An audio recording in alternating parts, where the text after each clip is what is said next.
y'all doing today? Today's video is a bit different. This is the all about me and my family. So, who are we? I am Camilla. I am a 35-year-old single mommy of two awesomely amazing boys. Born and raised in Gadsden, Alabama, which is where I am now. I'm not one who's like, oh, you can't know where I'm from. It doesn't matter. If you're going to find me, you're going to find me. Hey. So, I have two sons. My oldest son is Christian Walter, and he is a special needs kid. He's been ventilator dependent since he was 6 hours old, and he is trached, has a G-tube. He has a chair to help him get around, and he's just awesome. He has hypotonia.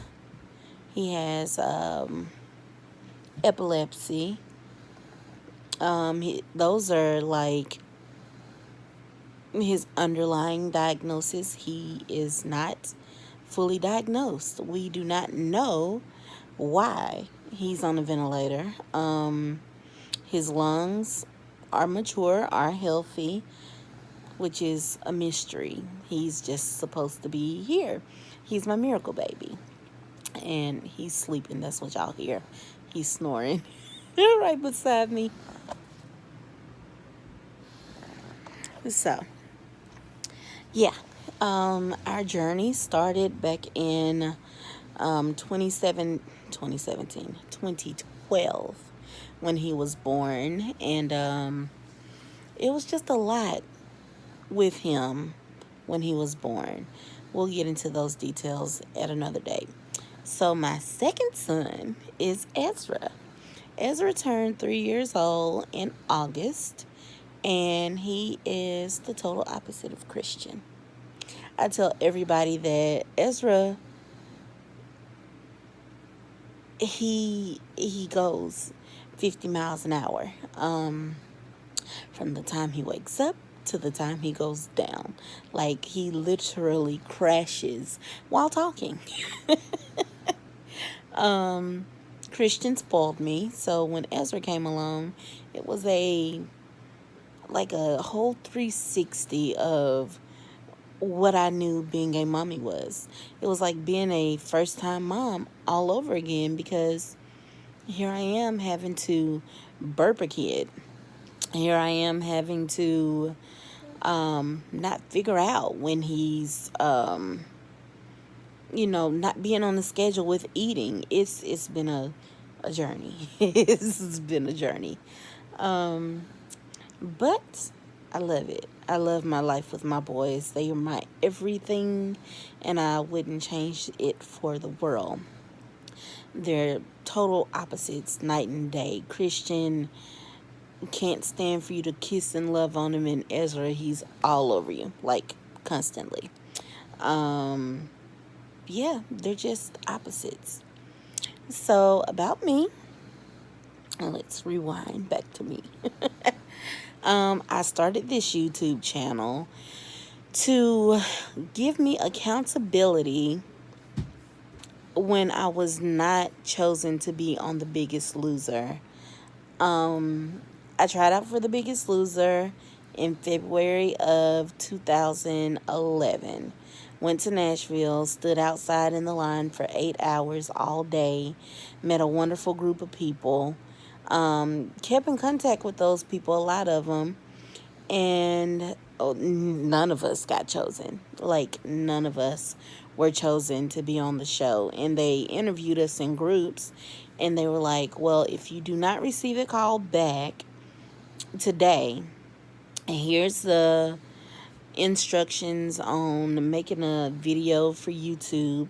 Make it public so that we can see it, and we'll go from there and make your video pop, and we'll choose who we want. And yeah, I wasn't chosen. And as a matter of fact, They didn't even do a season of The Biggest Loser.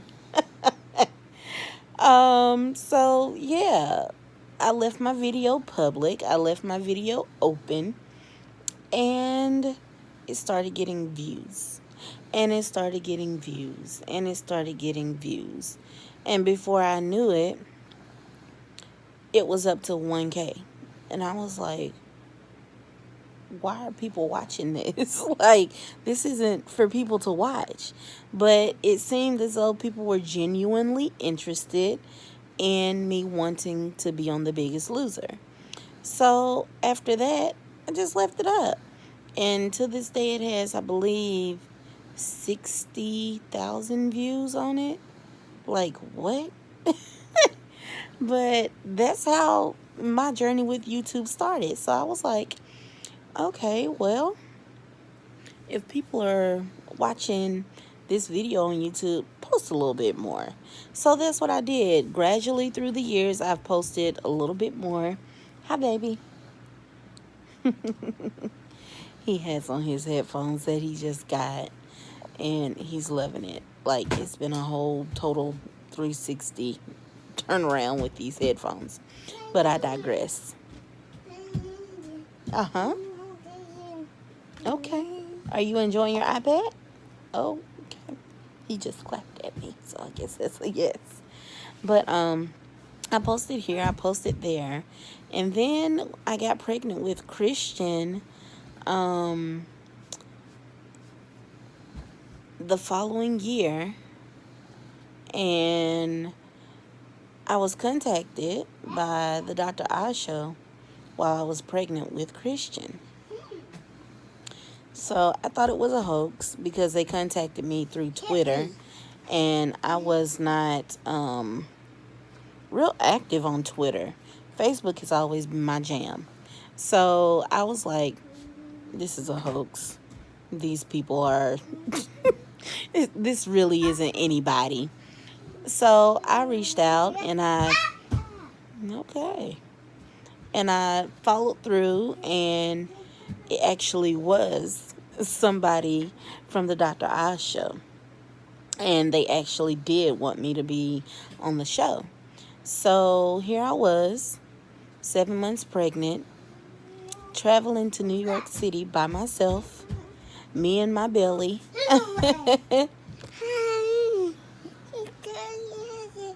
Okay, shh. The look he gave me.